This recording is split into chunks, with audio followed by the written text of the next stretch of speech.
Good evening. Ladies and gentlemen, thank you for joining the City of Santa Monica for a discussion on disruption in the economy. To start our program tonight, please welcome Santa Monica's Mayor Pro Tem, Gleam Davis.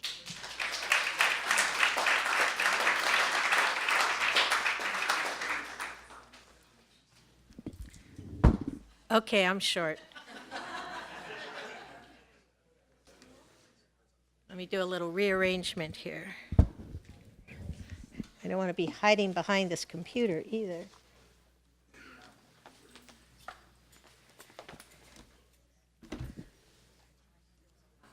Nah, it's all right. There, I'll stand on my tippy toes.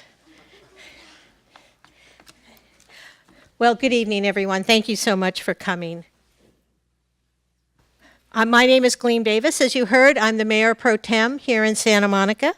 And on behalf of the entire City Council, I'm very pleased to have you all join us tonight on this journey as we consider our economic future here in Santa Monica. We have exponential advances in technology and globalism, and we're all wondering how are we going to deal with it. So I'm here to provide a little bit of context for tonight's discussion. We in Santa Monica have been the beneficiaries of a diverse and prosperous local economy for decades. The strength and variety is reflected in the fact that nearly 1/3 of the workforce in Santa Monica works in the creative and technology sectors, aka Silicon Beach. Another 16% are employed in hospitality, tourism, and food services, 11% in healthcare, and 10% in retail. Our robust economy provides jobs for residents and supports, and supports a breadth of restaurants, shops, and services that would not otherwise be available in a community of our size. We're blessed with the fact that we can support so many of these businesses because we are able to welcome so many visitors. This strong economy generates revenues to the city and schools that support public safety, our libraries, teachers, and parks, as well as unique services that define Santa Monica, including early childhood education and sustainability programs, as well as social services and efforts around community well-being. Our sustained economic prosperity did not simply happen. While there certainly is some of it attributable to broader physical, geographic, and socioeconomic factors, much of it is attributable to previous generations of Santa Monica's leaders, whose direct actions were things such as adapting to the declining role of manufacturing by planning for the reuse of Santa Monica's obsolete industrial areas with new uses that could support knowledge-based information and entertainment-oriented jobs. Our prior leaders invested in the creation and infrastructure of the 3rd Street Promenade as a premier urban entertainment and shopping district that has become a national model for urban regeneration and helped spark the revival of Santa Monica's historic downtown. We have strategically promoted Santa Monica as a travel destination that attracts visitors from around the world who support the local economy and provide revenue to sustain our vibrant, diverse mix of cultural, civic, and experiential amenities. And rather than throwing tax breaks and subsidies at companies to encourage them to locate in Santa Monica, we have focused on the essential things that make Santa Monica an exceptional place to live, like safety, outstanding schools, broadband infrastructure, and beautiful beaches and public spaces, which have in turn made employers want to locate here and travelers want to come visit us. However, some of the pillars of our local economy may be at risk due to technological and economic disruptions. And earlier today, I want to point out disruption is not necessarily a bad word. While previous generations may have had years to plan for changes in the economy, the exponential pace of change today and in the future means that we won't have the same lead time to prepare. The best recent example is how virtually overnight a mobility company popped up on our streets and sidewalks and immediately changed how we get around here in Santa Monica. For these reasons, the City of Santa Monica is embarking on a journey to study the potential opportunities and threats associated with technological and economic disruption. It's critical that we take strategic steps now to foster a prosperous economy that's true to our values of sustainability, equity, and well-being. But if we don't start acting now, our local economy and the role that it plays in the regional economy will be defined by others. With that background, it is my pleasure to briefly introduce tonight's esteemed speakers who will help us think about some of the key issues before us. Our first speaker and moderator this evening is Dr. Michael Storper, who's a distinguished professor of regional and international development at UCLA's Luskin School of Public Affairs and the director of global public affairs at Luskin. Dr. Storper's most recent book, The Rise and Fall of Urban Economies, examines the evolution of the Los Angeles and the Bay Area's regional economies over the last several decades. Next, we'll hear from Gabe Klein. Mr. Klein is the former director of transportation for both Chicago and Washington, D.C., where he launched two of the first and largest bike share systems in the U.S. He advises governments, companies, and next-gen startups on innovation and mobility.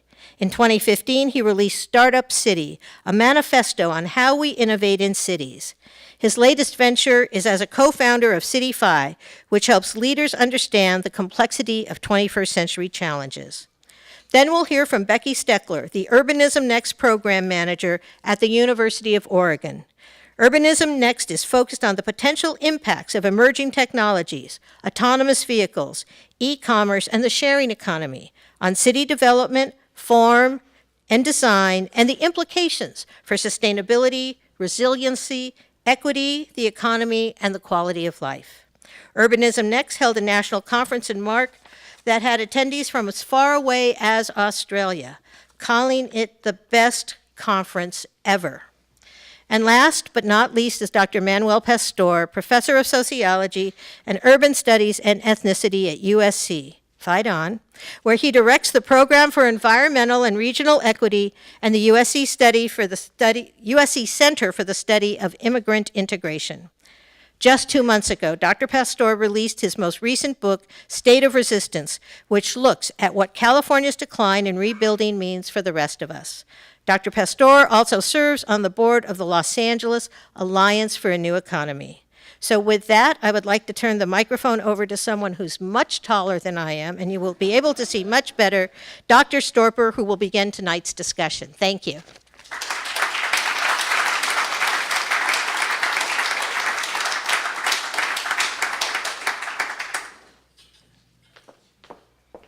Thank you, Mayor Pro Tem, for that introduction. And yes, the microphone will now come a little bit up to adjust for these things. I want to thank the City of Santa Monica also for inviting me to participate in this event. This just is an unusual, I think, attempt to be forward-looking and proactive in thinking about an urban future. And so let me start, though, with a regional context, and I'll try to put Santa Monica in the regional context. And the regional context is Greater Los Angeles. That's our 5-county region, which is the second largest metropolitan region in America with 18 million people. So we're a region where the context is that metropolitan regions in general, we might say, are back. Since the 1980s, almost all of national income growth is in big metropolitan areas. And that's different from the period from about 1950 to 1980, when we saw, when we saw a relative decline of our inner metropolitan areas, a wave of suburbanization, and even a couple of decades in there when non-metropolitan areas were growing faster than metropolitan areas. That's not the world we live in today. The world we live in today is a world of cities and of big city regions capturing people and national growth. Now, Greater LA is also back from its bad times of the late 80s and early 90s, but it's not as much back as some of the other big metro regions in this country.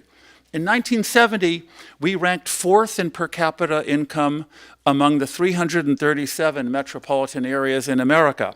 Today, we are ranked 25th.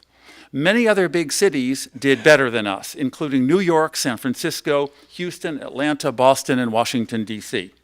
So there's a story there, and the story is, how did our region face the disruptive change of the new economy that began in the 1970s, and our region didn't do all that well. Sorry to be the bearer of bad news.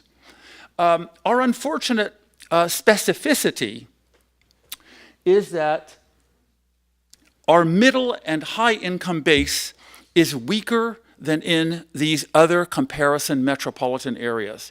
Our middle and upper income, in other words, source of income, is proportionately lower than in those other places. And our educational attainment is lower than these other metropolitan areas. The reason that that's true is that we have captured less of the innovation and skill-driven new economy than these other metropolitan areas, and we captured more in low-skill manufacturing, moderate-wage logistics, and real estate, which is a whole separate part of our economy and a very big one. Greater LA does have a highly diversified economy, but it's not a strength actually to be that highly diversified in the new economy world. It's better to be focused. We have a few top-level economic specialization clusters, such as Hollywood. But Hollywood, where we are the world leader in entertainment and content, and Hollywood is back, as everyone knows, but Hollywood's about 3% of our direct regional employment in LA. So if you want to think about that in a kind of a comparative way, the economic core of the San Francisco Bay Area is information technology, and that's 11% of the Bay Area's employment, direct employment, and IT is a higher wage industry than Hollywood is. So you see, if you think about how this propels regional economies, we don't have the same strengths as New York does in, say, finance and other leading industries. We don't have the strength that San Diego has in biotech, and I could go on with this problem of our kind of lack of focus, our fuzziness. And what we need in the future is more high-skill specialization clusters, which provide incomes, but they also provide opportunities for learning and socioeconomic mobility. LA's unique cost position is that it is expensive, like these other metropolitan regions, and getting more so, but our income base is not as good as these other high-cost metro areas. Our squeeze is therefore not just about costs, but about costs versus incomes for a lot of our population. Santa Monica, of course, is a somewhat different story because it did very well. It did very well, notably on the income side, but it's also a very expensive place. Still, the cost-income story in Santa Monica is a lot happier than that for the region as a whole. Santa Monica is a dynamic core of creative industry jobs, as the Mayor Pro Tem pointed out. Now, I want to sort of make sure that people understand why there are such benefits to being a center of innovation and what the costs are of failing. And there's a stark way to show this.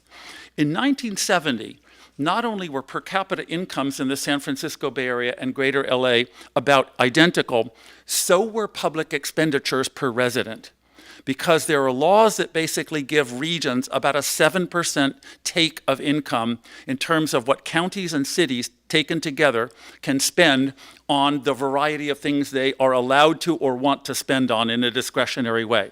Today, the Bay Area spends $23,000 per resident on things such as health, culture, public safety, and transportation. Greater LA spends $18,000. That's $7,000 per year per resident difference on average. And that's because our tax base is lower, because our incomes failed to keep up with comparison metro areas. So we can't do as many of the good things that we want to do unless we have the vibrant economy that gives us the sources of revenues for doing so. So looking forward, in order to be a supportive, socially just region, we need to be a prosperous region and to succeed in the next wave of disruptive change. I think it's a myth or an urban legend, by the way, that high-skill, high-wage jobs are only good for the rich. Biotech, for example, involves both highly paid scientists and well-paid, but it also has a lot of well-paid manual laboratory workers.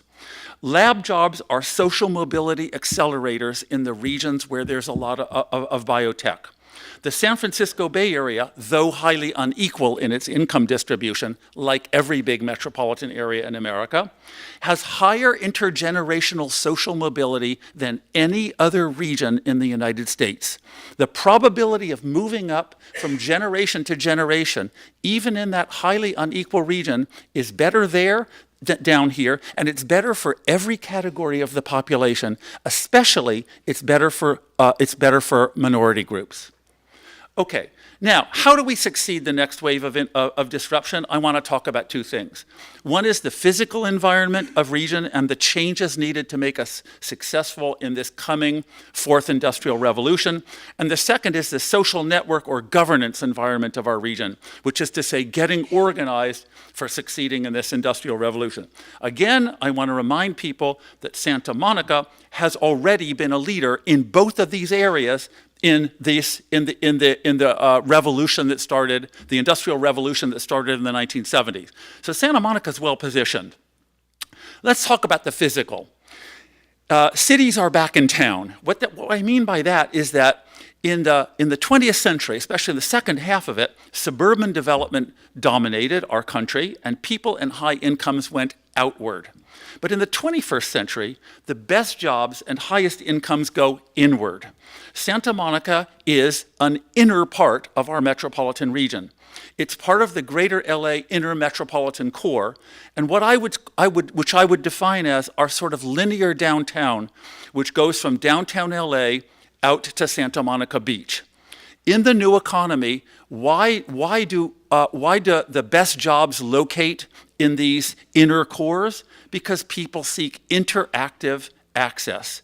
That brings them in contact with knowledge and allows them to be better innovators than they can come if they're isolated from different kinds of other innovators and from diverse inputs that are the core of creative thinking. And the matching of innovators that are technological with people from finance and with people from the arts and other areas that are the nature of our innovative economy today. So innovators need this kind of density and interaction. It's not just enough to live in the same region. People have to be able to interact at work in social networks, and I mean by that real ones, not just virtual ones.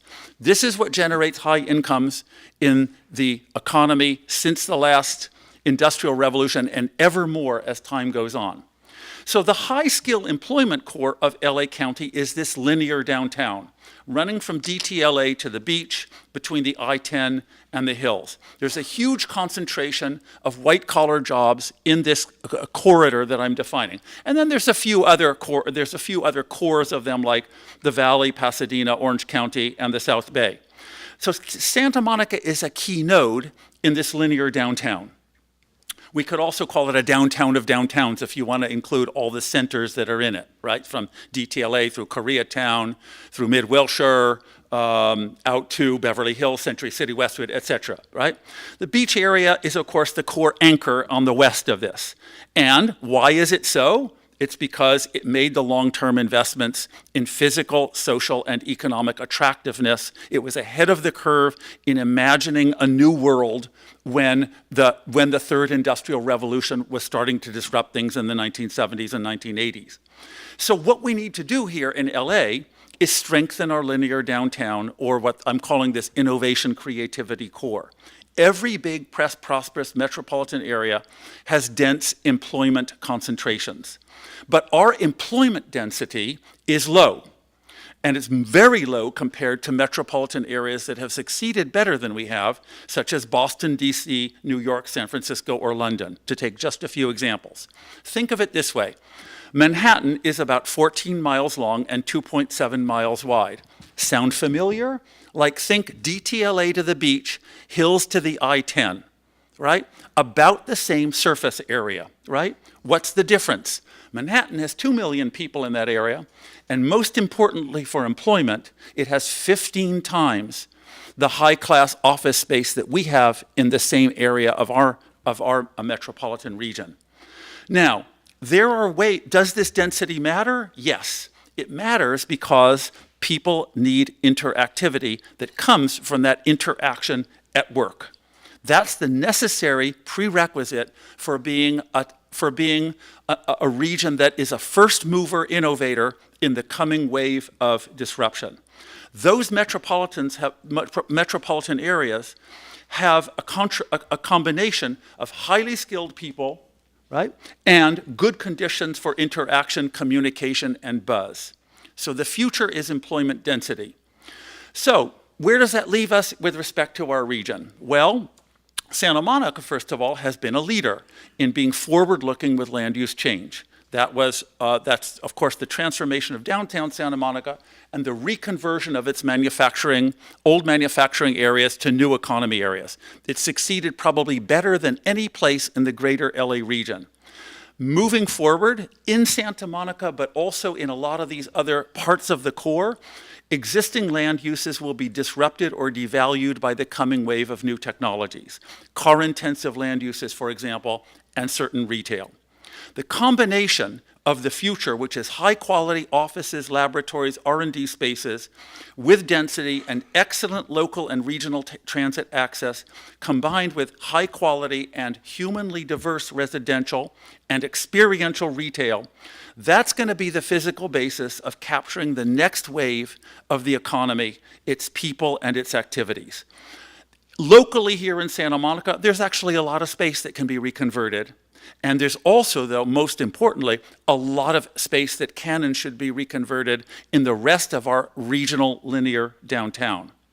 Now, what about getting people into and out of this large, dense employment concentration that our region needs? Well, there are also some myths about that, like a nice kind of fantasy that people have is a sort of 19th century village of where we all live and work in the same places. But metropolitan areas don't work that way. Metropolitan areas are basically systems where people live all over the place and they move all over the place. And notably, when you have a dense concentration of employment, you need to get people in and out of it. So Santa Monica, its dense core, but also these other dense cores, and hopefully greater links with them, will have a need to move a lot of people in and out. And I would suggest that people moving is different from car moving.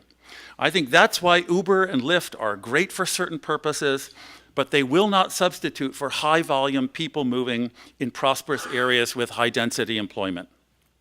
Now, what about the other side of this, which is what we might call life space, retail space, and street life? As you all know, LA's overall residential density is the second highest in the US after New York, but actually we don't have a lot of density peaks in our residential. West Hollywood, which is a density peak, is about the same as San Francisco on a much smaller scale, but San Francisco's a lot bigger, right? West Hollywood, though, has 1/10 the density of Manhattan. So what we call density isn't dense anywhere else, right? Residential density does bring certain other benefits, such as urbanity and sociability. The trick, of course, is combining it with diversity and affordability and with alluring streets. To repeat, though, it's not going to be about living and working in the same neighborhoods. It's important to understand that creating a dense employment core doesn't necessarily mean that all the people who work in it are going to live in it. I think that's unreal. We don't know of any major metropolitan experience that's like that. So Santa Monica will probably want to continue doing what it's been doing, which is a combination of neighborhoods of different densities corresponding to different kinds of lifestyles, even within Santa Monica, from high density to very low density. But new technologies will seriously, of course, disrupt and devalue some of the physical environments of those neighborhoods, such as stone and mortar retail as we know it. So future retail has to be rethought, and it has to be more experiential. It will be co-located, some of it will be co-locatable with these new dense employment spaces, and it will get economies of scale from having dense residential and dense employment. That's what will kind of make us create these economically viable and socially interesting experiences. So they will have some destination experiential retail, will be daytime workers and evening travelers like Hong Kong and New York, and local experiential retail will be denser urban neighborhoods, walk to and hang out environments like, an Italian piazza. Now, so this is also the key to the maintenance and strengthening, of course, of Santa Monica's tourism. This is new to LA, but it's actually in many ways traditional urbanism, and we actually need more of it. Now, I want to say, so the second point that I want to take up is the non-physical side of of our disruption transition, of capturing it. And that has to do with networks, leadership, and governance. Greater LA did poorly in the last disruptive transition because we had weak leadership. We had fragmented and dispersed leadership kind of mirroring our physical environment. We had a backward-looking vision with agency after agency, except for here in Santa Monica, telling us we needed to get manufacturing back to the good old days with all of those manufacturing jobs, the land-intensive, spread-out manufacturing. And they turned out to be wrong. At the time that we were doing that, the Bay Area from 1982 onward were saying we need to be a high-tech region. We need to be high-skill, high-tech, and export-oriented. 2 regions, 2 different visions. Here in LA, we have no business leadership groups today that are umbrella groups like the Bay Area Council, which has virtually every important company in the Bay Area, all the way from lower Silicon Valley all the way up to Marin County under one single business umbrella, and including major labor groups and major NGOs and major foundations. No equivalent exists in LA today. Moreover, if you look simply at private sector leadership, and I'm going to show you some pictures in a second that will show this. If you look at how private sector leaders network with one another, which we did in our project, this is the academic part of the talk, of looking at who sits on whose board of directors and what kind of networks you get out of that, what you learn is that LA's business leadership became more fragmented in the new economy, and the Bay Area's became less fragmented and more unified. So just look at the next 2 pictures real quickly. That's San Francisco's top business leadership. That's the San Francisco Bay Area's major corporations and how big corporations are linked to each other through cross-membership in their board of directors. So have that image in your mind, and then LA. The Bay Area, LA. So that's the hardcore quantitative academic proof of what I just told you, that I'm not just making it up. Okay, so here's the point then. We need both to succeed through this physical transformation, but we also need to build cohesive, integrated, cross-cutting regional leadership networks. They have to be both within the different leadership strata, but also they have to be multi-level. So let me just sum up by saying that to succeed and lead the next disruption, the 4th industrial revolution, we need a specialized high innovation economy. We need dense, highly linked employment centers. We need interaction at work. We need interaction in neighborhoods around work. And we need getting people in, out, and around so they interact and create and mix it up. And of course, to make all of that succeed, we need affordability of residential and workspace so that you have human and economic diversity at every point in this process. Thank you for listening. Turn it over to Gabe. Dr. Michael Thorper, everyone. Next, let's welcome to the stage Gabe Klein to present his thoughts on the future of mobility. All right. I'm going to lower this down. I'm somewhere in between the last 2 speakers. Good evening, everybody. It's great to be back in Santa Monica. I think I've got 5 minutes to cover a very large topic. But I'm going to talk quickly about what's happening in cities as it relates to public space and transportation, and why we are creating cities that in many cases make us sick, that are not the cities that we need, that don't have the infrastructure that we need for the future, and why our policies are often at odds with our needs. Well, for one thing, we got a lot of challenges at the federal level. We're not getting a lot of support. And you could argue for the last 8 years or so, we've had a lot of gridlock in Washington, D.C., but now we have a dysfunctional legislative branch and executive branch. And somebody I was talking to earlier said, oh, the judiciary too. So really, it's a time when cities and states have to rely on themselves more than ever. This is a picture from China, but I translated it into Russian. You can laugh, it's okay. We're still free to laugh. So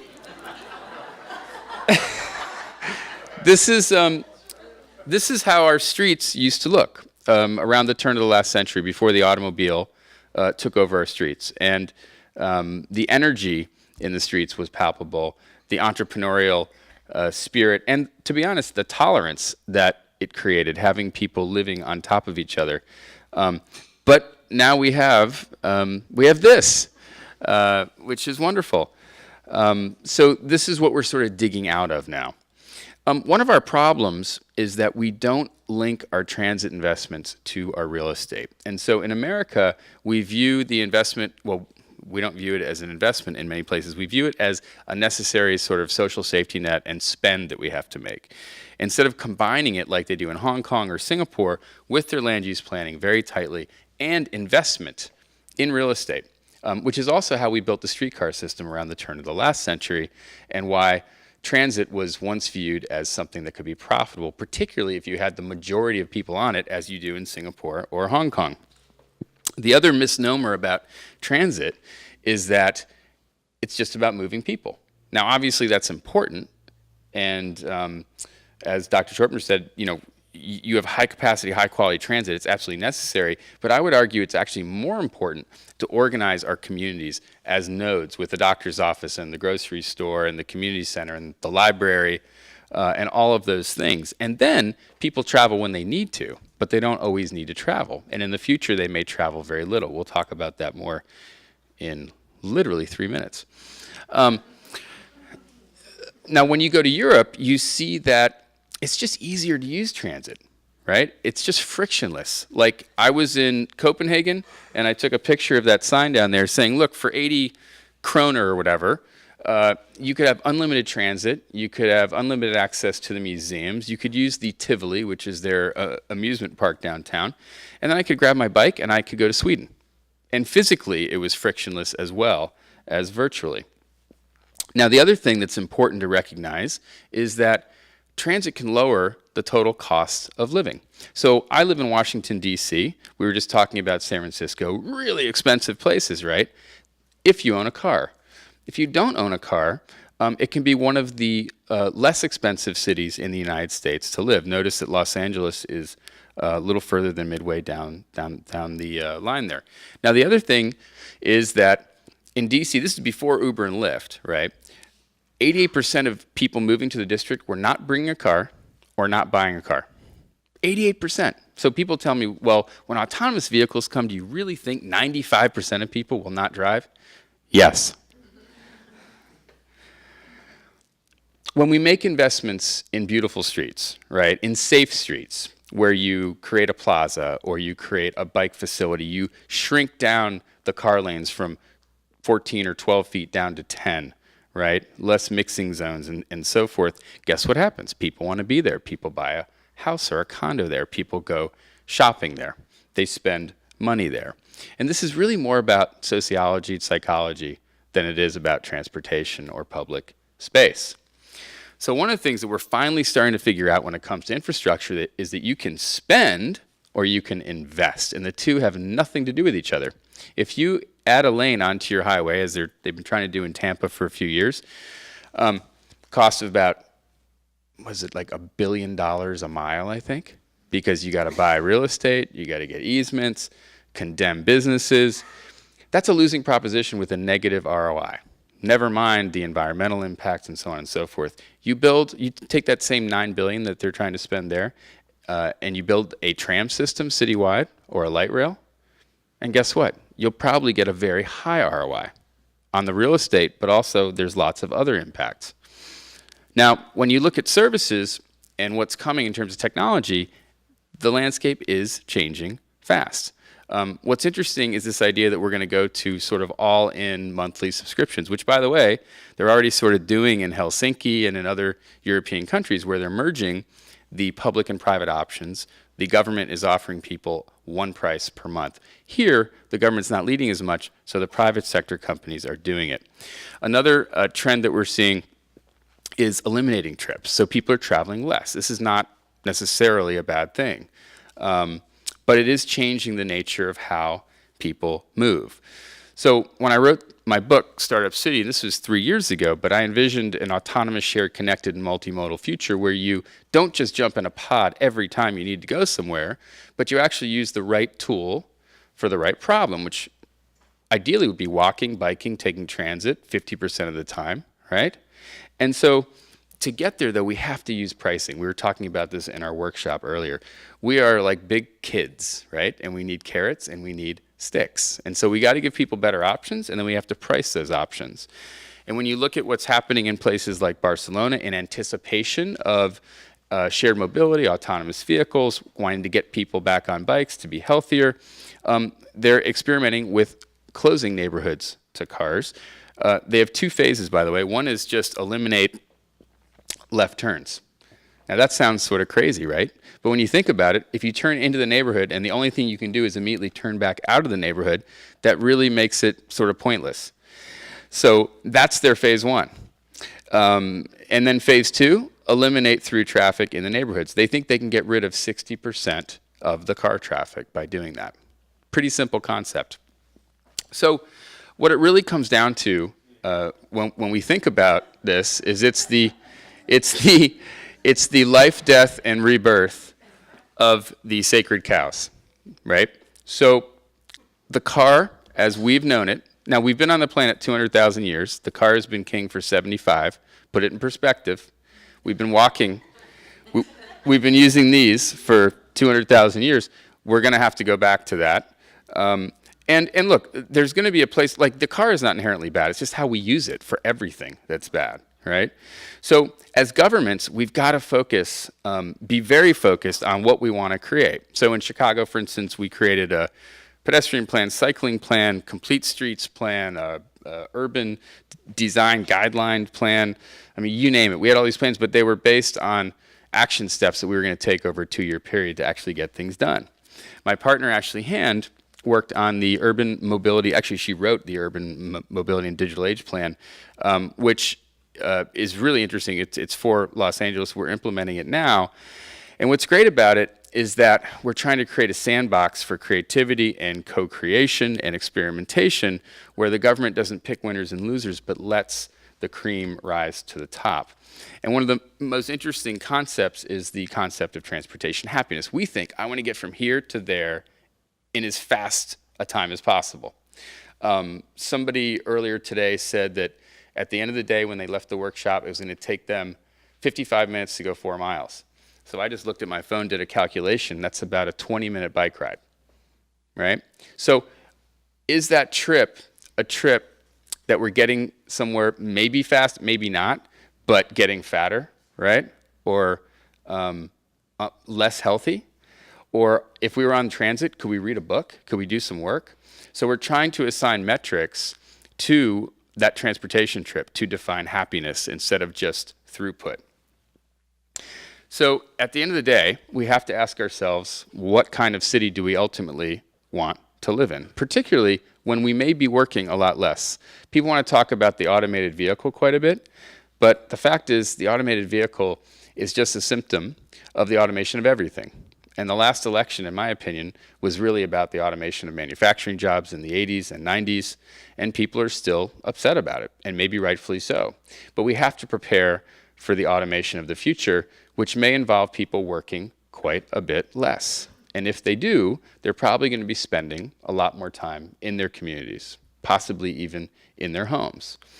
And this is not going to get us where we want to go. I think this might be LA, by the way. I'm not sure. So to make this change, we have to admit our failures, that this planning experiment of the last 75 years was just that. It was a failed experiment that's bad for people, really bad for the environment. And if you're a business person like myself, guess what? It's really bad for business. So why are we doing it? Because we just get into bad habits. And by the way, some of the byproducts are that we spend a ton of money on things like this, because we got to find a way to store the thing that we take to work that sits 95% of the time on average in the United States. And it's getting to the point where now we have a crisis in terms of housing affordability. But we don't have to. We're choosing this over housing people. So what do we need to do? Well, we can drive change when we can shape change. And sometimes you want to do one or the other. It depends on what you're trying to do. What you don't want to do is do nothing. The head in the sand concept doesn't work. And either way, the change happens, but you don't get to shape it or create it. And so we talk a lot about defining our values, our mission, our strategy, and getting down to the resources that we need, and then reflecting it in the change management model. And we have to align public and private. It's absolutely essential. We have to focus on outcomes, then the greater good. This is not in the right order. We have to focus on solving problems, human-centered design, and then there's nothing wrong with government and the private sector being focused on return on investment. And when we're dealing with all of this disruptive change happening so fast, I know Rick will like this slide. There are really three important elements. There's the business model, there's the technology, and there's the public policy. And right now we're working with LA on these exact issues to figure out what the LA of the future will be. And hopefully what Santa Monica will also be. Because this is where we're heading. We're heading towards shared autonomous electric transportation where literally you curate from the time somebody wakes up till the time they go to sleep. And other countries are already heading in this direction, at least on the curation front and the testing front. So ownership is dead. I mean, that's a fact. Now, it's not that we're not selling more cars and bikes and various things than ever, but it's the calm before the storm. And in urban areas, people are not going to be buying transportation. Not soon. But there's still a big business in this, in access. But big picture, there's a bigger change that we have to get ready for. And I'm not going to even talk about this because that's another hour of conversation.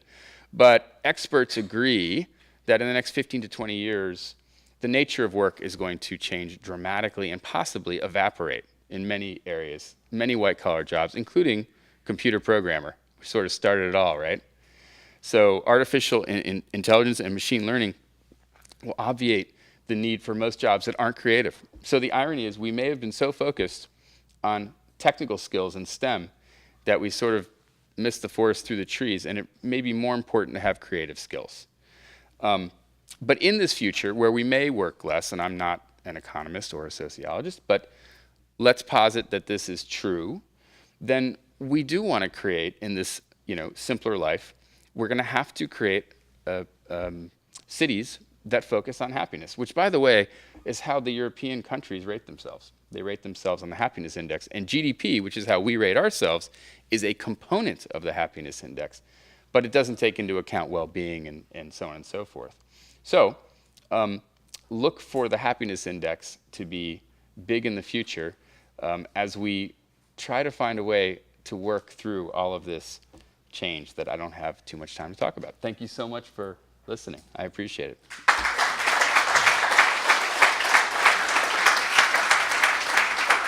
Thank you, Gabe Klein.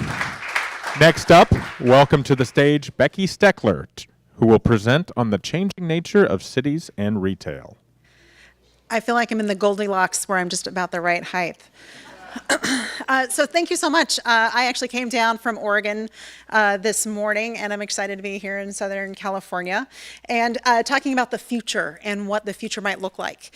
And so when you Google a picture of the future cities, you find things that are dark and shiny, and things are moving fast. And I work with architects, so I'm sure there are some architects with black turtlenecks walking around in the city. And so our cities don't look like this, and so we can't possibly be in the future yet. But someone said to me, the future is here, it's just not distributed equally. And so if you happen to be in Phoenix, Arizona, and you're in a special group, you can actually take a ride in a self-driving car right now. And Waymo, Google's arm, self-driving arm, is planning on rolling out autonomous vehicle transportation commercial services by the end of this year. And they have ordered about 80,000 autonomous vehicles so that they can start the actual deployment and rollout. And so this future is coming, and it's going to be integrated into the cities that we have today. And so when we're thinking about, when is this really going to happen? Almost that's one of the first questions that people ask when I am talking about these topics. And we're definitely finding as the technology is easier to use and it's financially, you can actually afford it, and it makes our lives either more convenient or more entertaining, that we're adopting it faster.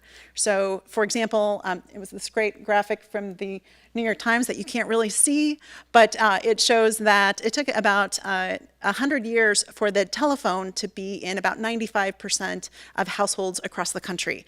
But it only took about 10 years for the cell phone to be adopted at about 95% adoption rates. And so we're adopting technologies much faster than we used to. And so already we started testing autonomous vehicles back in the far past of September of 2016. That testing started in both Pittsburgh and Singapore. For the last 3 years, Americans have spent more online on Black Friday than they have going into brick and mortar stores. The top 10, we didn't really think that this was possible, that the top 10 car manufacturers said that they would have autonomous vehicles ready by 2021. But already in January, Waymo announced that they have the level 4 with no driver in the front seat, and that they're going to have that commercial service start to roll out. So I've got what I think is one of the greatest jobs that I have ever had, and that's thinking about how our cities are going to change. And at Urbanism Next at the University of Oregon, we're looking at autonomous vehicles, e-commerce, and the sharing economy, mostly Uber and Lyft, but also ride share, bike share, scooter share. And it's not really a focus on the technologies as much as it is on city form and development. So really thinking how it's going to impact how our cities are designed. And, as Gabe mentioned, a lot of these companies are recognizing the changes in the air, and they're really starting to focus on this mobility as a service. So you see Ford that is investing in microtransit and bike share, as well as autonomous vehicles and thinking about that. And as he, alluded to, we're really experimenting and with this transition from this private ownership to just purchasing that bit of transportation that you need at the time, whether it's from a car or a bike or a scooter. And I can't wait for the rockets.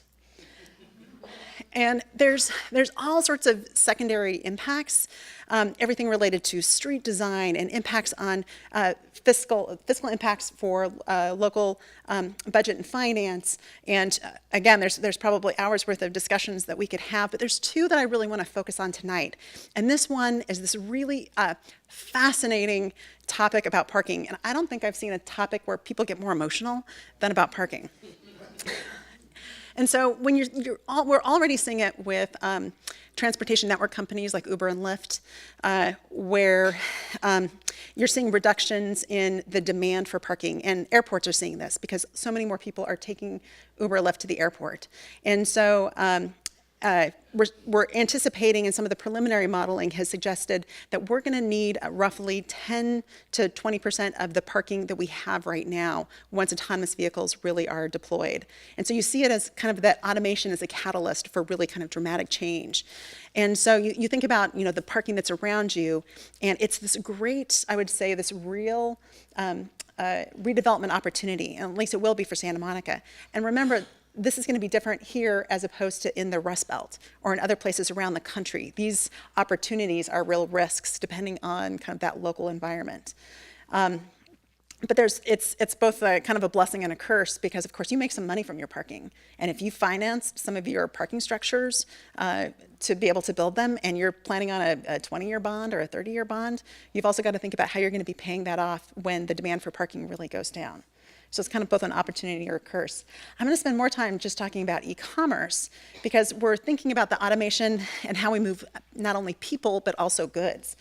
And you've probably already seen some of these impacts, whether it's the UPS or Amazon or FedEx that's doing deliveries in local neighborhoods and impacting, potentially, double parking, or you're having your packages stolen. There's all sorts of kind of other implications.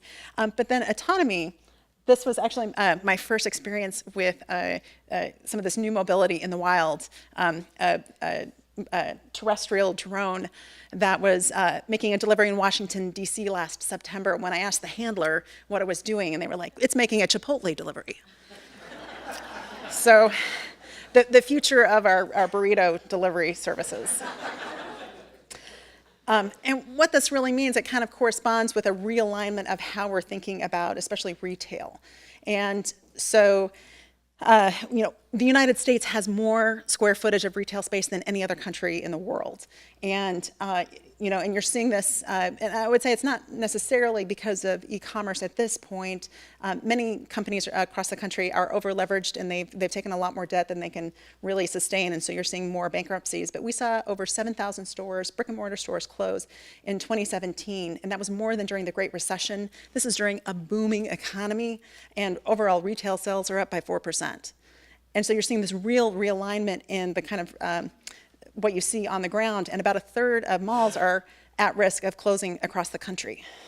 And so that has implications for cities, and what do you do with those businesses that are going out of business and they present blight and a real kind of lost opportunity related to lost income from sales tax or property taxes. And as we were talking about before, it really comes back to fundamentals. And for me, it's really exciting as a land use planner, thinking about, the importance of building quality communities where people want to live. This is my hometown of Bend, Oregon. I went on my first date with my first boyfriend in the Tower Theater. And the city of Bend is, again, kind of, I think, like Santa Monica, taking advantage of those natural amenities that it has, great mountain biking and skiing, and just a really wonderful place to live. And they've really preserved their downtown. And before, we might actually go shop, but now so many of the businesses are, you go out to eat at one of the great restaurants, you go to the theater, you go to the farmer's market, and then you might actually do some shopping while you're there. So the experiential retail is really kind of where it's at. And this has implications for, increased density. Some of the other speakers have talked about that, some real opportunities to build, these great walkable, bikeable places that especially, the millennials and kind of the newer populations are really interested in. And it has implications for suburban office parks or other uses that have a lot of parking around it, because all that parking you don't need anymore. And so what are you going to do with that space? And what's the demand for that? And part of that is housing. Part of that equation has to be housing, because we have such a crisis among communities up and down the West Coast and other high demand locations. And that has real implications for, what do you do for these different spaces? When you can purchase something from anywhere or you can get a ride from anywhere, what happens to transit-oriented development? What happens to those commercial corridors? How do you build that buzz and that reason to be in the same place?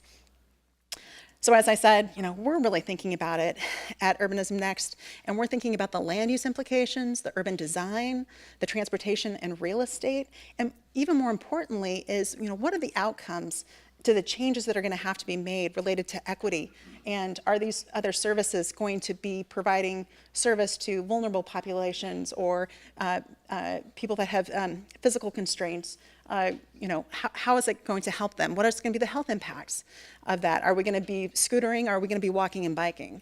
Environmental impacts. How are these technologies going to impact our ability to achieve our climate action plans and other greenhouse gas regulations? The economy. 4 million people are paid to drive across the country. There's even more in retail. And so what is going to happen to all of these people and their jobs? And what does it mean for the rest of the society? And ultimately, what are governments supposed to do about that? Because there's so much disruption that is coming down the pike, and governments are going to have to respond one way or the other, and they're going to have to be changing their regulations, their policies, their programs, transit programs, as well as their pricing, tax systems and fees.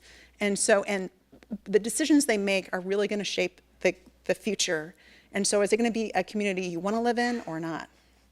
And so the takeaways for me is that AVs aren't a transportation issue, and e-commerce is not a retail issue.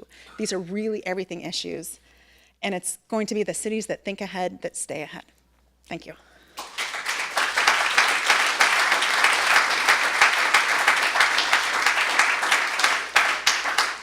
Thank you, Becky Steckler. Next up, please welcome Dr. Manuel Pastor, who will discuss equity in a changing economy. Great. Let me move this up to the right height for me now. So it's great to be with you in Santa Monica, a place that's given bird watching an entirely new meaning. Sort of walking from the expo here, just being shocked every once in a while. And also, it's great to be at the end. I did not bring a PowerPoint, although I'm supposed to press the button so that you know who I am. However, I do have a point or two, so I will try to make them. But it's good to come after everybody else has already spoken, because there's a few things to react to along the way, including the fact that I just learned from the drone Chipotle example that while our cars may disappear, our burritos will last forever. So that's actually a very heartening thing. And you'll note that there's a bookend here between a UCLA professor and a USC professor, suggesting either some inevitable academic tensions or that peace in the Mideast might actually be possible if we are modeling that. So what I want to do is to lift up a really key thing that we need to understand, which is that one person's exciting disruption can be another person's terrorizing dissent. And if we get so excited about those of us who have tremendous skills to ride in this new economy and a new technology without thinking about the inevitable consequences of dislocation and inequity, we are really going to lose what we really want to achieve. So I want to talk a little bit about equity, what it is, what it isn't, but I want to start by insisting on something that I've been working on over a series of books, that in fact, paying attention to the questions of equity, inclusion, and fairness are actually central to being able to obtain sustainable prosperity over time. We have looked at that in our most recent book, Equity, Growth, and Community, with an econometric study looking at about 200 metropolitan regions in the United States, trying to take a look at what predicted their ability to sustain employment growth over time, region-wide. And the factors that were important were things you would expect, strong industrial sectors, education, anchor universities, things like that. But also, inequality was a major drag on the ability to sustain growth over time. Racial segregation, a major drag on the ability to sustain growth over time. Metropolitan fragmentation, meaning when governments are not cooperating, something that Michael was kind of pointing to, leads to not being able to sustain growth over time. Now, you may not believe me. You might be looking at me as some crazy leftist professor from the University of Southern California, who probably came up with these ideas in a hot tub. Those of you from UCLA are suspicious just because I'm from USC.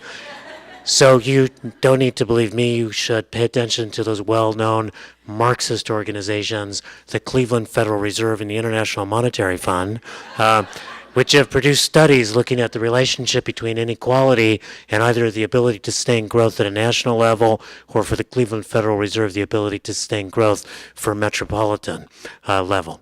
So the key thing to understand is that in dealing with going forward and making sure that Santa Monica is actually prosperous going forward, paying attention to equity, fairness, inclusion is really important.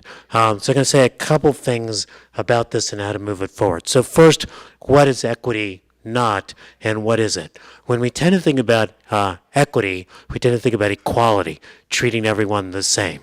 Some of you have been in families. I know in my family, my mom was always, same, between my sister and I. But equity is actually about giving people the tools that they need to succeed. So for those of us who are from relatively privileged backgrounds, the thing I kind of always think about is, where should we be spending money in our school system? Probably not on my children, because my children are actually, they actually went to UCLA because they knew that I had free tuition at USC, and they wanted to make sure that their dad was taking one for the team, kind of a thing. But But we need to be thinking about what do people need to be able to succeed, particularly as the economy changes. And it's going to be very different things for people who start off in very different places in the socioeconomic and racial structure. The second thing is that it's not about not lifting up differences. For example, in Southern California, if we want to talk about moving the needle on black prosperity for African Americans, we need to talk a lot about the situation of unemployment and reattaching people to jobs. For Latinos, for the most part in Southern California, really it's much more a question of working poverty. People are working, very high rates of labor force attachment, but at very low wages. That's about changing working conditions. So acknowledging these differences as you move forward is a key. It's also important to think about the past, present, and future, the sort of legacies of inequality that give us the ability to compete or not in the economy that's changing. The present, which means how are we determining policy right now and who's participating in those policy decisions, and the future, which is about how all of these changes may actually cause disruptions going forward and worsen inequality. And why this is important has a little bit to do with something that was just being talked about by Gabe, right? Which was the issue of what's going to happen with work. Like the gig economy is like really exciting till you realize you don't have health insurance and that you actually don't know where your next job is coming from. So thinking about the inequality that's plaguing the millennials and causing them to vote for Bernie Sanders, and the inequality and uncertainty that's plaguing the Midwest and causing them to vote for a Trump, this is really crucial. And in thinking about that, it's important to put this time dimension in. And here's one thing where I will push back on Michael, and then I will later agree with Michael, so you'll feel like there's some balance there, Michael. The Bay Area, that slide should say, was a good place for intergenerational mobility, because the data that supports that has to do with where people were 30 years ago and where they are today. That's what the Chetty data is actually all about. So it is true, the Santa Clara Valley 30 years ago was really good for mobility. It had a big manufacturing sector, building wafers. It had big middle-class housing. It's not absolutely clear that what the Bay Area is doing right now with its high level of inequality will continue to be good for mobility. So what do we need to do to actually guarantee that a place like that is, or that if you take an approach such as the one that Michael is recommending here, that it winds up being good for mobility over time? For me, what I think it means is that we, as planners, I was trained as an economist, don't hold that against me, trained as an economist, and I think that we need to do something that's very difficult for Americans to do, which is to hold three ideas in our head at the same time. So first, we need to drive the top. And what that means is investing and creating the support for the innovative industries that do generate prosperity, the drivers that move an economy forward. When the drivers are strong, they do tend to benefit everyone. But second, we need to be paying a lot of attention to growing the middle. Where are the jobs that are going to be created in the middle, and how do we articulate our community college systems to be able to help drive those and create those jobs in the middle, train people for those, and create the reentry for people already in the labor market so that they can retrain. And third, we need to be lifting the bottom. And lifting the bottom means raising the minimum wage. It means creating conditions for unionization. It means creating programs that are successful about reentry for people coming out of the criminal, I don't want to call it the criminal justice system because there's very little justice in it. People coming out of the incarceration system back into society. How do we actually lift the bottom? So what we need to do, I think, moving forward is to combine sort of those three things of driving the top, growing the middle, and lifting the bottom. And in doing that, I think there's a couple of things that I want to end with. One is that Santa Monica can lead in Southern California. And it can lead with a set of aspirations that are not simply about how do we adapt to autonomous vehicles, how do we repurpose land use, how do we adjust to e-commerce, how do we reconfigure a livable city. but Santa Monica can lead on how do we do successful immigrant integration so that there's actually mobility over time. Santa Monica can lead on how do we do reentry programs so that people who are exiting from the incarceration system find a path back to the labor market and not back to prison. Santa Monica can lead on creating affordable housing as it's trying to address the crises that are out there.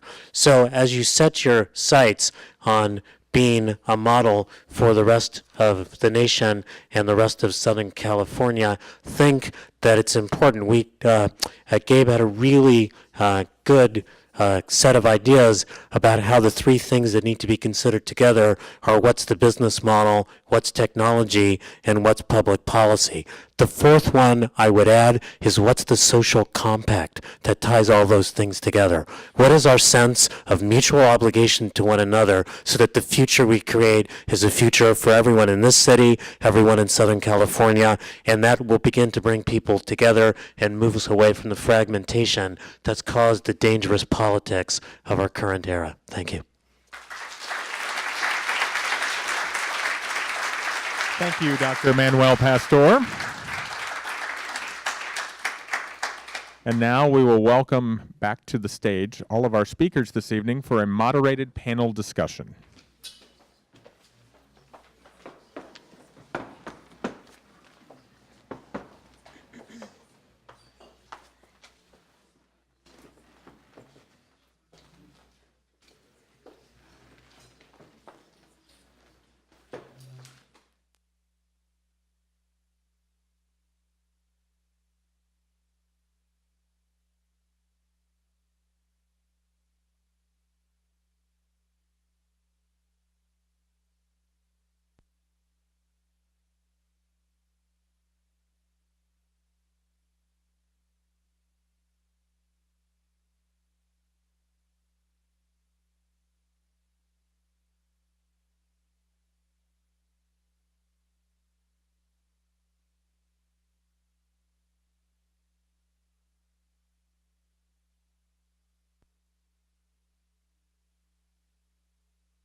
Ways to sort of interact and go over these issues. And we're going to talk about people, we're going to talk about places, and we're going to talk about technologies. And we'll be able, of course, to be expansive with those. So I want to ask all of you to think about people in a comparative way, first of all. So have you seen examples, governments, other partners that will have you seen other governments, other people, other partners?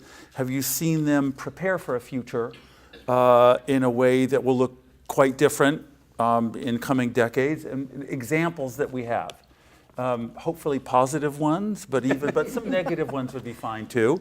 And also sort of gaps and blind spots. I want people to think about what are the barriers that we have. If we are, say, a dynamic community like Santa Monica, we have these values and aspirations. We have current array of talent and industries, and we're pivoting toward this future that's going to be disrupted. And what are the barriers that we might have that we would want to overcome? Becky, you want to start? Sure. So, I feel really lucky coming from the Pacific Northwest and definitely the Portland metro region, which has both a regulatory framework that kind of makes everybody play together on a regional level. And we lucked out with having a transit system that operates for the entire region as well. And so thinking about the transportation and the definitely the land use, and they've even tied in economic development and some other types of policies that they have to play with. And so it's folks that have to talk on a regular basis, and you just develop those relationships. And so they're meeting on a regular basis to think about kind of the whole new mobility policies. And it's fascinating at this point because this is all still so new, kind of thinking about this changing way that we're moving around and how that technology is impacting it. And there's nowhere in the country where there's some places, a few regions that have really started to think about, what should our goals be around this? And, what are some of the strategies that we might use? But nobody has said, okay, the first place that has actually proposed, and I think they might have adopted it, was the city of Chandler, Arizona, that said, we're going to change our minimum parking regulations up to 40% if you've accounted for how autonomous vehicles going to do pickup and drop off. And so it's like, oh, wow, well, that creates all these other kind of implications. And that's just one little piece of the policy, that kind of the parking and drop off and pickup zone. But there's all these other topics that you need to kind of think about too. So regions around the country, and really North America and in Europe and other places, are starting to grapple with it, and they're just starting to think, it's turning everything on its head. You've got to really think about all of these policies, programs, and then the pricing, which is, I think, really exciting, and really think about it differently, because the outcomes are going to really be different. Okay.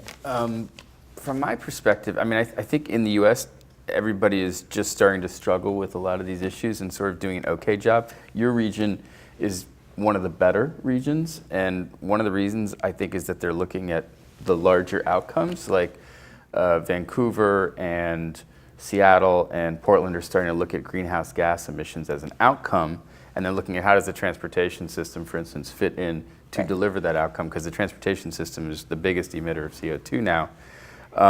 But most of the really good stuff I see is outside of our country, to be honest, where, like, I talked about investing in infrastructure versus spending, but I really liked what you talked about, and I realized as you were talking that the other thing you see in a lot of other countries that are much higher on the happiness index, we're about 18th, and Finland, Norway, there's lots of other places that are higher, and they invest in people. So, they invest in health and education, and people don't have to sort of fight for it. It's just given to you. And you might think, well, those places aren't very diverse, but like last time I was in Copenhagen, it was very diverse. There's a lot of people moving around Europe right now and the Middle East, and so it's getting very diverse. And, there are obviously tensions, but people are, they're maintaining that structure in society, that they make these investments in people.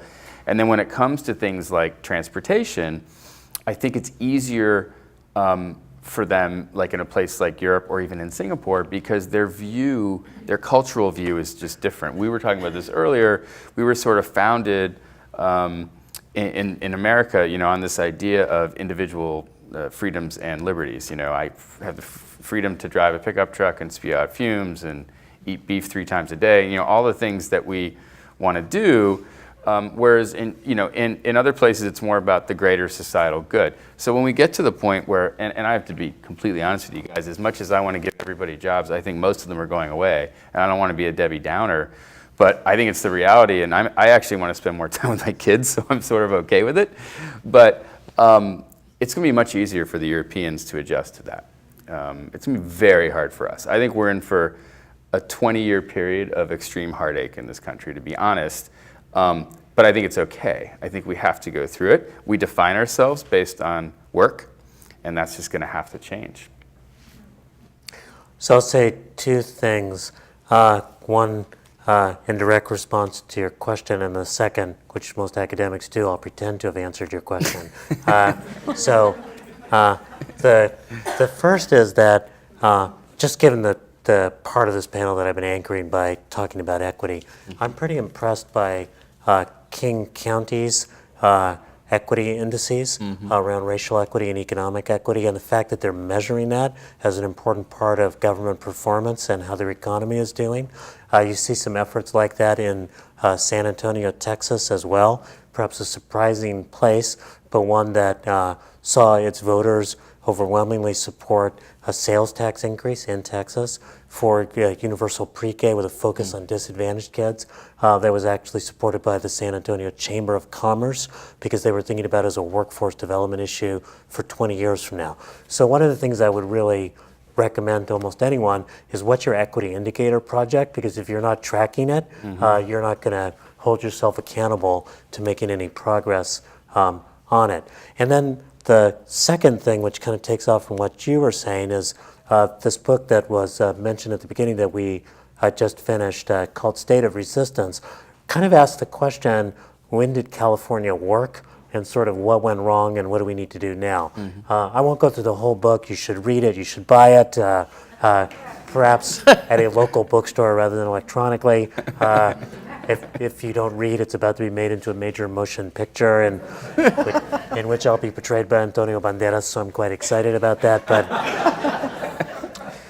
But if you look at California in the 1950s and 1960s with the problems that it had, particularly around racial segregation and labor markets and housing, it was still a time of great opportunity. And it was because we were investing in infrastructure, roads and water. We were building housing, suburbia, we don't like it any longer, but we were building it. And we had the master plan for higher education, which created an opportunity for people to be successful. And a lot of that was stitched together with a social compact about investing in the next generation and welcoming newcomers to the state. And that's actually the recipe for today. We need to invest in infrastructure, except now it's got to be climate resilient. We need to build housing, except now it needs to be affordable and dense. We need to invest once again in education, and I think a lot of that has to do with there's no particular reason why community colleges should not be free in the state of California, because it's such a key thing Jail is free. for economic mobility. And then a lot of that is, again, getting back to that social compact about welcoming newcomers. Because another thing I think that kind of emerges in welcoming newcomers and invest in the next generation, because another thing that I think does come up in Michael's book comparing the Bay Area and Los Angeles is the whole idea of welcoming immigrants has been an important part of reinvigorating the local economy and welcoming immigrants at all ends. Because behind every H-1B visa software engineer is an army of nannies and gardeners and food service workers, right? And unless you're kind of sort of laying out the welcome mat for everyone, you're not going to be able to create those prosperous regions. Can I suggest that we sort of deepen this line of conversation, which is about the some of the possibilities, but also the barriers in terms of what Manuel is calling the social compact issue, and we might also expand some things that we were talking about this afternoon. That one can think of a sort of a climate today which is sort of schizophrenic. On the one side, there's all this excitement, right? Great new disruption, wonderful world of new technologies, new human possibilities, new experiences, maybe reconquering the vast badlands of our cities and making them interesting again. And then on the other side, there's a huge amount of fear, let's be honest about it.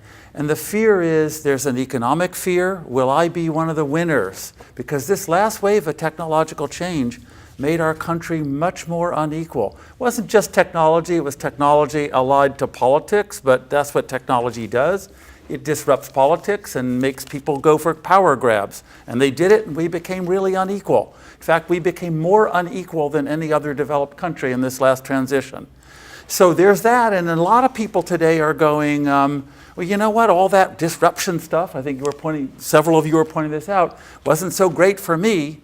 And then you have even some of the winner classes in our society say things like, I hate to use a cliche, I really want change, I just don't want it anywhere near me, not in my backyard, right? And I'll go to every planning meeting, and if you try to move anything 1 inch, forget it, right? So change is good for someone else. So we have, this interesting kind of standoff. It's like a, shoot out of the OK Corral of the glistening, gleaming future, wonderful, groovy possibilities, and on the other hand, serious standoffs, serious conflicts, and I think I'm just guessing that most people in this room, we want to move forward. We want a socially just, equitable, and also sort of human potentiating transition. Right? We want this to happen. I think Manuel's absolutely right. We need a social compact to pull it off. And let me add the regional level back into this. People talked about it this afternoon.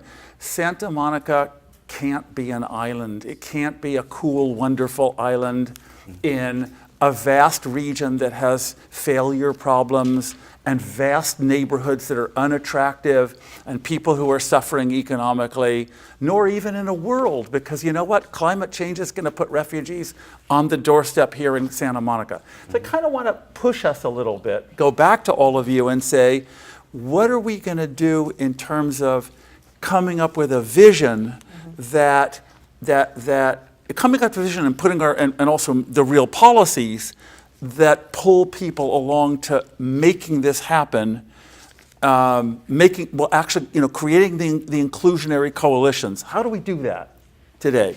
Well, one of the things that we always talk to, especially for so many of these technology companies, is that it's eventually we're going to get comfortable and we're going to start to trust that we can take a safe ride, or we can get the things that we deliver and they're actually going to still be there when we show up at the end of the day. But it's all these kind of secondary impacts that are really going to develop the pushback. So it's the UPS workers and union that says in their negotiation that there should be no automation. Like, we want to negotiate that into the contract. And what that means is that some other company that never even hired anyone to begin with suddenly has a competitive advantage because they don't have to deal with that labor-related issue. It's the Uber and Lyft that are getting pushback from taxi drivers saying, we've invested in, if you're in New York, you've invested in that taxi medallion, and now it's worth a fraction of what it used to be because you're flooding the streets and there might be 10 rides for every one rider. And so how are we supposed to compete in that? And so it's all these kind of other impacts, and you really have to think about that because that's where people are going to say, I don't want that because it's causing us all these different, it's costing me my job. And I think you were right when you were saying that's what this election was really about, and you thought that the coal mining or the manufacturing was, had some really kind of unintended consequences, like what happens when there's those, 4 million drivers, and then the whole, there's so much more that's related to it. The example I often give is the whole kind of crash industry. If autonomous vehicles don't deliver on the safety, then there's no reason to even have that kind of technology. There's 37,000 people that die every year in car crashes and another 4.4 million that are injured. But if we start to save all those lives, which we should, then what happens to the doctors and the nurses that would otherwise help those folks, and the insurance companies and the trial lawyers? Like, they're all looking for new jobs too. So you start to peel the onion, and you're like, oh yeah, and there's not the parking fees or traffic violations and the income that comes from that, or the meter made, and there's a better term for it. But this is why it's really about massive change, and the problem is, what is frustrating even for me and probably for you too is it's such a dystopic time. Like, when the people that lead your country don't believe in climate change, even though it's like visibly happening all around you. When they say there's no inequity, there's no racism, right? I mean, come on, it's like, it's incredibly hard to then sort of focus and say, okay, we need to do this. And that's why I opened up by saying, you got to be self-reliant. Like Santa Monica, the region, and California, I can tell you, living in Washington, D.C., I mean, my friends and I talk all the time about, like, we look to California for leadership. We sort of hope that you guys will say, wait a second, for every $2 we send to Washington, we're only getting $1 back. Wait a second, we're the 6th largest economy, and you guys like 5th, and you pull back. That you do open your borders, and so I think California leading, Santa Monica leading, is hugely important. I mean, one city can influence a state, and a state can influence an entire country, but it is a very tough time. At least the West Coast. So if West Oregon and Washington are Coast, like, hey, yes. we want to be part of that too, and I think British Columbia as Yeah. well. But like, if we can't admit that climate change is real, then are we going to admit that possibly 50% of jobs will evaporate over the next 15 years? And if you can't accept that, then you can't really start to prepare. It's like alcoholism. If you can't say you're an alcoholic, then how are you going to deal with it? So I think actually that all the jobs going away is not such a bad thing. But I'm scared because I think in the U.S., because as I was saying earlier, we define ourselves by our work, and we've tied so much to it, and we are so unequal. We have 3 people in the United States that have more money than the bottom 50%. It's going to be tough for us. So, super easy question, Michael. But I think that the thing that Gabe just said is really crucial. It's kind of, I think, important to understand, and maybe my eternal optimism comes from being the son of an immigrant father, but that the United States just went through its Prop 187 moment, like freak out around undocumented immigrants. And interestingly, if you look at the pattern, most of the people who are worried about immigrants don't have them, right? And people in Los Angeles are like, wow, Korean taco trucks, cool. But, you know, Prop 187 was in 1994 in California. That was the proposition that sought to strip services away from undocumented residents of the state, including education services for the children. What people forget is that in the early 1990s, half of the country's net job losses occurred in California because of the Cold War shutdown, defense spending cutbacks, aerospace, and the way that sort of rippled and cut off the rest of industry that had been hanging on. And people also forget that Rush Limbaugh began his talk radio career in Sacramento in the late 1980s. So that sort of stew of demographic anxiety, economic uncertainty, and profiteering from political polarization, we did it first. But we have gotten to the other side politically. We've raised the minimum wage. We've declared ourselves to be a sanctuary state. We're trying to lead on climate. You can name all the good things the state of California has done. And this is where I think it gets to Santa Monica. What we haven't done is really implement, right? So we're like, we're going to do this climate thing, but nobody really wants to put housing in their backyards or in their own communities, right? We're going to raise the minimum wage, but how are we going to help small businesses get through that? So I think the big task, I'm looking at you, Rick Cole, city manager, is how do we take these obvious challenges and these new obvious values and learn to implement successfully? So it's not enough to sort of have a vision of the utopia that could come from disruption. It's about the nitty-gritty of managing it so that people aren't fearful. Yeah. That's why Anush Gupta is the director of policy. Okay, very good, yeah. This is called The Buck Stops There. So let's now maybe pull in another element of this issue. So we've got places like Santa Monica, which I think are quite unusual in a good way, right? With the commitment, with the past, with the learning, with the commitments that are currently being expressed, and with this forward-looking attitude. So as we mentioned, Santa Monica is part of a vast region. Santa Monica can't be an island, it's interconnected. It's an exceptionally fragmented region. And just another way to express that is that, for example, New York City is about it's about 8 million people under one city government, and that's about 40% of the New York region's population in one municipal government. City of LA is it's about 20% of the LA's population. So we have a lot of fragmentation, and even in our sort of spatial core here, and that's what's really unusual, is you don't have one city, you got a bunch of cities that are separate, right? Now, metropolitan fragmentation is typical around the world. There's no great metropolitan region that has a unified government. There's a couple of experiments. They were fashionable in planning a while ago, and they didn't really work. But the point is this: if you have a Santa Monica, and hopefully a couple of other areas in our metropolitan region, how does that kind of maybe coalition building occur? How have we seen other examples in other places where you've got sort of progressive leading places that could encourage and cajole their neighbors to make this this something like a regional upward trajectory rather than some kind of something like, you know, sort of lowest common denominator competition, which we've seen in LA in the past, by the way, as in many other metropolitan regions. Anybody have any thoughts about that?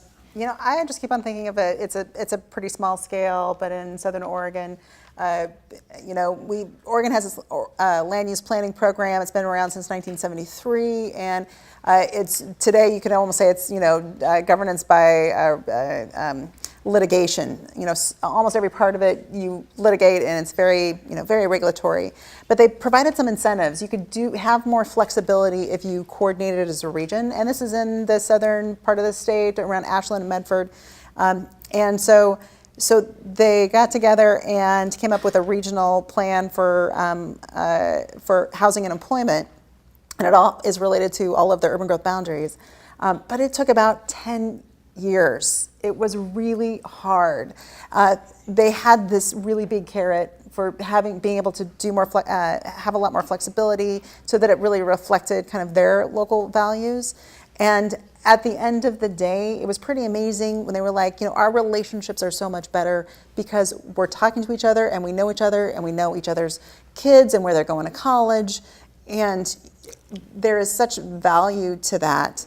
And it's the only way to be able to really, be able to coordinate and make decisions together as a very disparate community.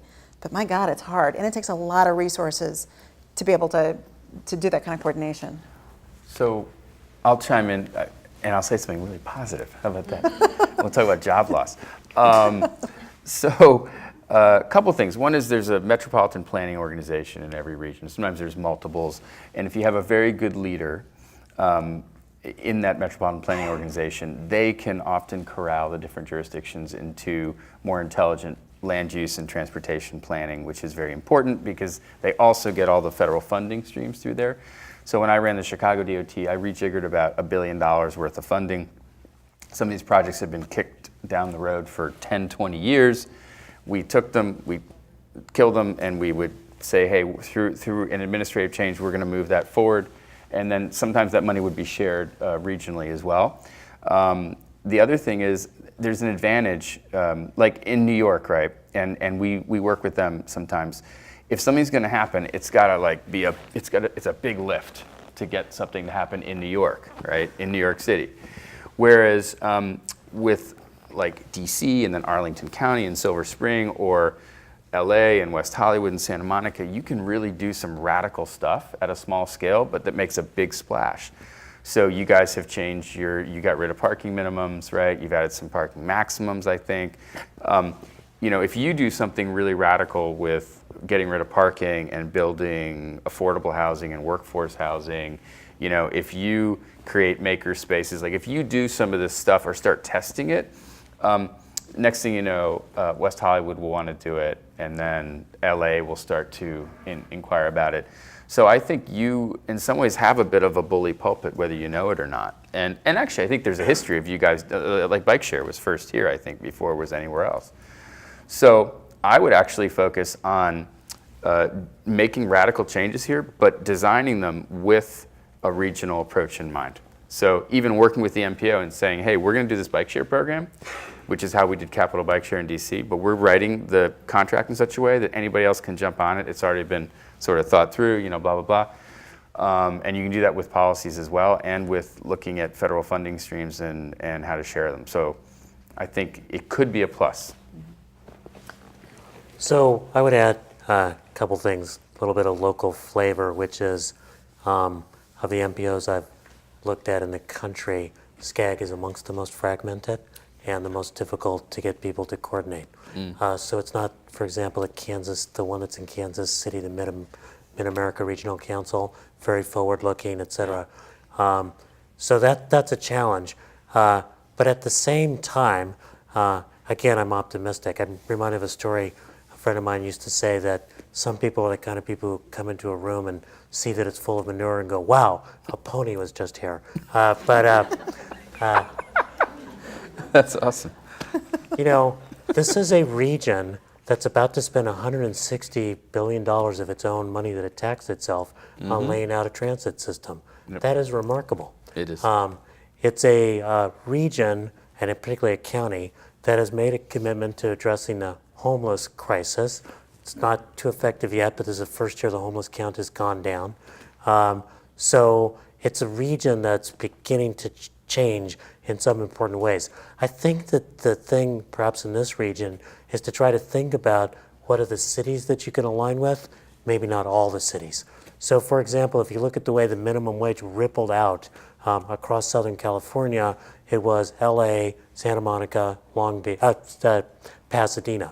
There are interesting changes going on in Long Beach, and Long Beach is really crucial to the political economy of Southern California, that's positioning it to be a more progressive city. And there are other small cities you should be paying attention to as well that could actually be part of this. Compton is a really important city, and it's actually a very creative city. People don't think about it, but any city that's produced the Williams sisters, NWA, and that recent Pulitzer Prize winner, Kendrick Lamar, there's something in the water. And they've got a really good mayor, and it's one of the sort of inner ring suburbs that needs to be kind of part of a coalition. And they've got a blue line, transit line running through that has got the world's crappiest stations because nobody was paying attention to actually trying to build livability around those stations. Imagine the coalitions that could come together that don't involve every city in Southern California, but that involve some forward-looking cities that could really change the momentum.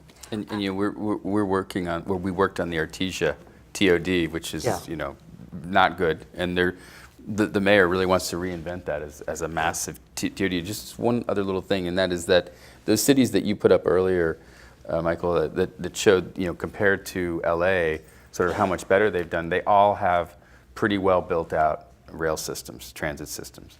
And so the fact that you guys are investing in that at like $100 billion is huge.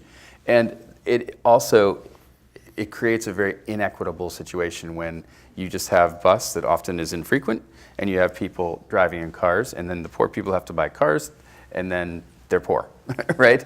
And so having a rail system that is for everybody is going to be huge for this region. I want to build on that real quick, just because you know, especially with autonomous vehicles and all the electronics on there, the need to have either electric or hybrid vehicles, you know, operating them has real implications for how you pay for infrastructure, because those are vehicles that are not paying into your fuel tax and your gas tax.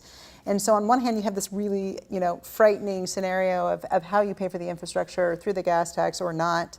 And then you also have this really fabulous opportunity to do really, you know, price for congestion and kind of change people's behavior based on pricing, because, as you know, every region across the country is going to have to tackle that pricing question, and you can do a pretty crappy job of planning for that individually.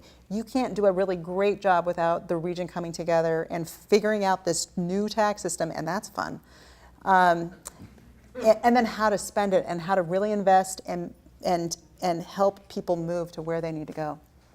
So we're coming to the end of our time, but like on the radio program Left, Right, and Center, I want to offer my panelists the possibility, in 30 seconds or less, to tell us your pet peeve or favorite thing about the coming transition. And we want final sound bites, putting you all on the spot.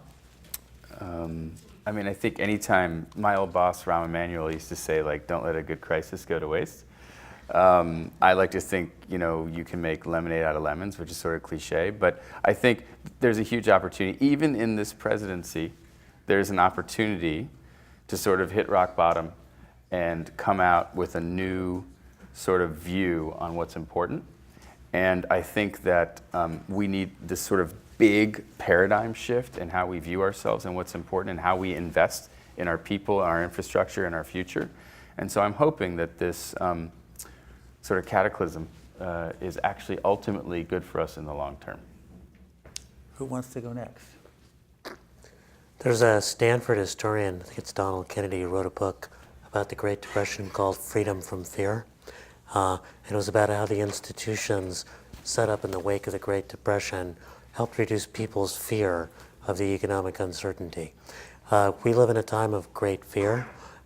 People talk about us being a divided nation. We're a nation that's being actively divided and separated by people playing on our fear. There's fear of change, there's racial fear, etc. We need to be fearless about forming new coalitions and unexpected allies to tackle this.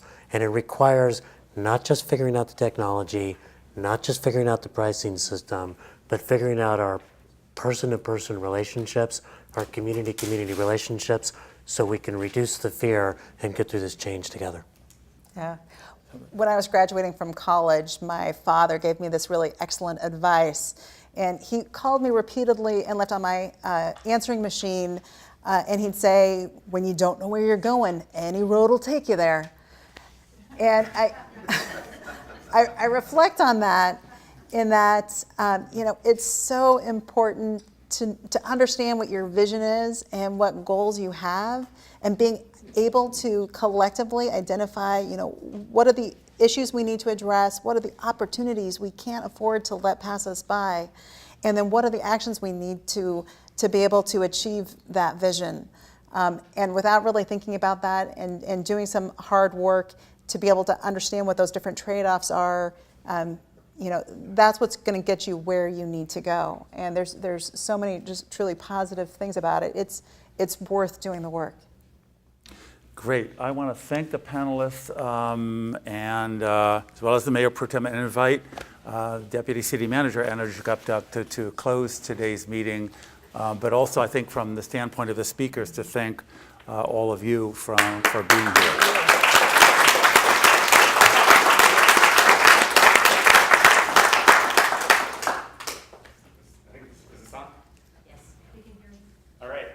So thank you all, of course, for attending this evening. We hope you all found the discussion today to be compelling. I think everyone, at least where I was sitting, was riveted throughout both the presentations and the dialogue.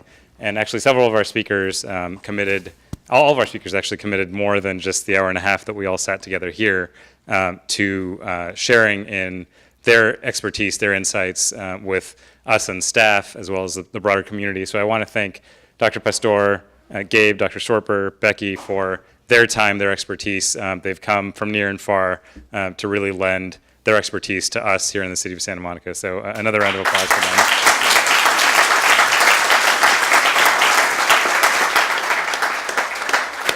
Just want to, of course, thank Mayor Pro Tem Davis for kicking us off this evening. And she is obviously, she shared her time this afternoon with staff as well. And she has been thinking about this like all of our council has since we first brought this initiative to their attention last fall, and obviously long before. And so we appreciate her. And I also wanted to give a special recognition to all the staff that worked hard on this initiative. Our Director of Housing and Economic Development, Andy Agel, Economic Development Director, Jason Harris, Jennifer Taylor in the Housing and Economic Development, and Julie Wettig, our outstanding management fellow, all the folks at City TV who are making us all look and sound good, and helping everyone at home watch on the streaming. I just want to say a brief word about what comes next on this, because this really is a key milestone in our economic sustainability strategy development for the city of Santa Monica. We did launch this initially last fall. Actually, I think my third day on the job, I believe, second or third day on the job was when Andy made the presentation to council and got, we got the initial direction to go ahead and proceed with scoping the study, and that's what we've been doing the last several months.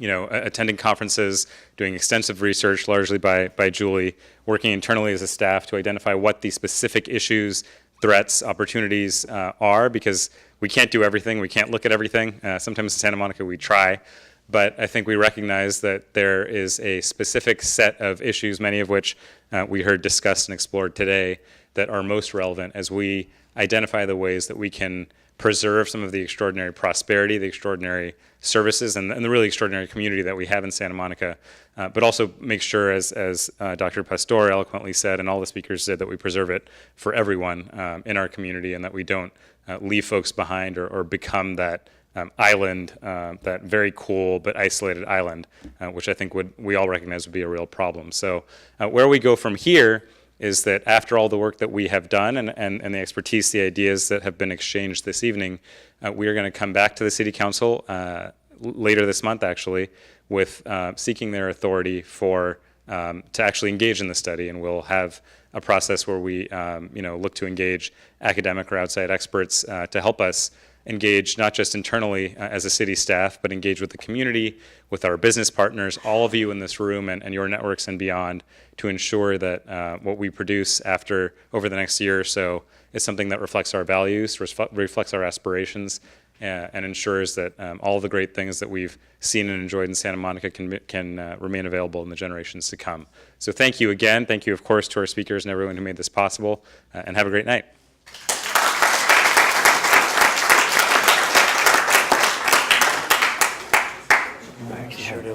Oh, yeah, thank you.